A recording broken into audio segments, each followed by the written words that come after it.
Hello everyone, welcome to our channel Lakshya's journey. आज हम आपको लेकर आए हैं निमराना शहर, जो कि गुड़गांव से 84 किलोमीटर दूर, दिल्ली से 122 किलोमीटर और अगर आप जयपुर से आ रहे हैं तो 150 किलोमीटर दूर है। निमराना शहर जो है वो बहरोड और शाहजहांपुर के बीच में पड़ता है और यहाँ पर बहुत सारी ऐतिहासिक इमारतें हैं। आज उन्हीं ऐतिहासिक इमारतों में से हम आपको दिखाने आए हैं निमराना की बावड़ी। निमराना शहर हरी भरी अरावली की पहाड़ियों के लिए बहुत प्रसिद्ध है। जो आप देख रहे होंगे ऊंची ऊंची पहाड़ियां, इसी में दो ऐतिहासिक इमारत हैं, एक है किला और एक है बावड़ी। ये जो किला है ये 552 साल पुराना किला है और इस किले का निर्माण राजा मानसिंह द्वारा सन 1464 में करवाया गया था। निमराना फोर्ट होटल के रूप में अब इस्तेमाल किया जा रहा है। लॉकडाउन के कारण इसमें विजिट हम नहीं कर पाए, लेकिन जल्द ही आपको विजिट कराएंगे। बताया जाता है कि राजा मानसिंह ने अपनी रानी के लिए इस बावड़ी का निर्माण करवाया था और एक सुरंग के द्वारा उस किले से यह बावड़ी जुड़ी हुई थी, जहां रानी अपनी सहेलियों के साथ आती थी। इसे रानी की बावड़ी या निमराना बावड़ी के नाम से जाना जाता है। अब हम आ गए हैं निमराना की इस बावड़ी में, जो कि रानी की बावड़ी के नाम से भी प्रसिद्ध है। इस बावड़ी के दो गेट लगाए गए हैं, एक वह गेट जिससे हमने अभी एंट्री की और एक ये सामने गेट है जिसे सीढ़ियों द्वारा यहाँ आया जाता है। पहले ये सीढ़ियां बहुत टूटी हुई थी, पर अब जब से सरकार ने इसके रख रखाव के लिए कदम उठाए हैं, इन सीढ़ियों को बना दिया गया है। यह देखिए, यह बहुत बड़ी बावड़ी जिसका निर्माण राजा मान सिंह ने अपनी रानी के लिए करवाया था। यह बावड़ी निमराना महल के काफी नजदीक बनी हुई है। बावड़ी का निर्माण विक्रम संवत 1740 में निमराना के तत्कालीन राजा मानसिंह ने करवाया था। दूर से यह बावड़ी समतल नजर आती है, लेकिन हकीकत में यह जमीन से काफी गहरी है। सिंचाई व पीने को पानी आरामगाह भी है 335 साल पुरानी बावड़ी में। बावड़ी रियासत कालीन जल संरक्षण संरचना का बेजोड़ नमूना होने के साथ साथ राजपूत शैली की अनुपम कलाकृति भी है। हर मंजिल पर बेशकीमती पत्थर, नक्काशी और कलात्मक झरोखे बने हुए हैं। नीचे उतरती दिशा में 9 मंजिल बनी हुई है। इनके बीच 150 सीढ़ियां हैं।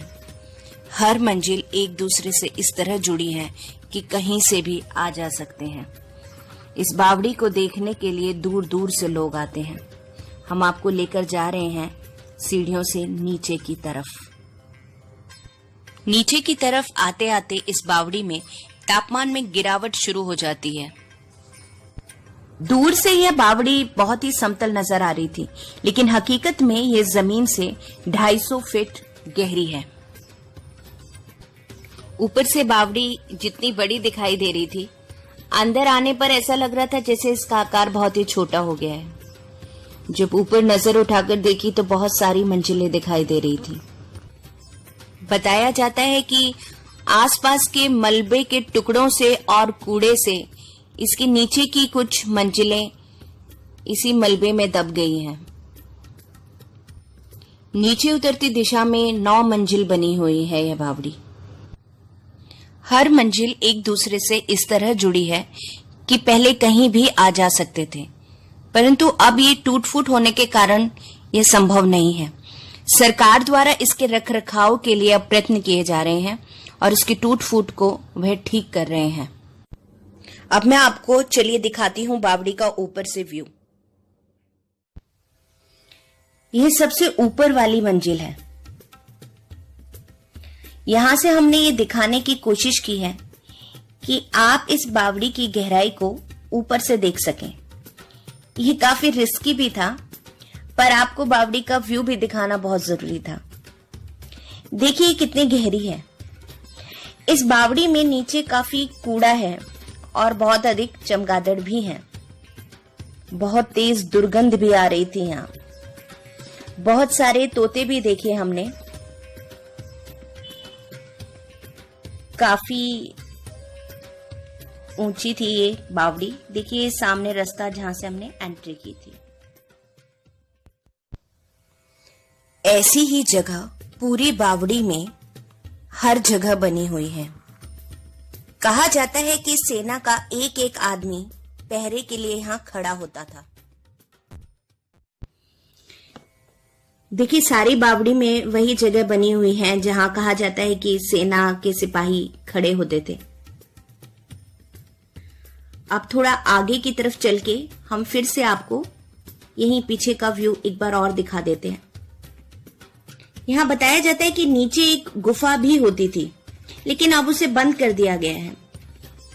इसे हॉन्टेड प्लेस भी कहा जाता है, पर यहाँ आने पर हमें ऐसा कुछ महसूस नहीं हुआ। कहा जाता है कि यहाँ पूरी बारात इस सुरंग की भूल भुलैया में गायब हो गई थी। काफी सारे पर्यटक भी यहाँ इस बावड़ी को देखने आए हुए थे।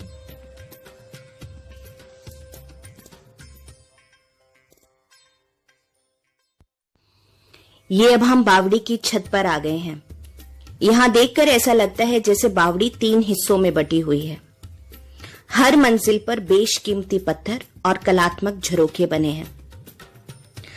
हर मंजिल पर कक्ष भी बने हुए हैं। बावड़ी का पानी पीने और सिंचाई में इस्तेमाल होता था। इस बावड़ी का आकार इतना बड़ा था कि समय आने पर सेना की एक छोटी सी टुकड़ी को आसानी से छुपाया जा सकता था। यहीं पास में एक कुआं भी है जो बहुत ही गहरा है, जो मैं आपको अभी दिखाने वाली हूं।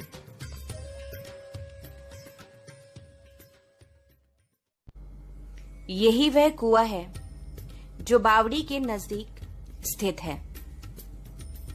देखिए यह कितना गहरा है। कहा जाता है कि हर बावड़ी के पास एक कुआं जरूर होता है।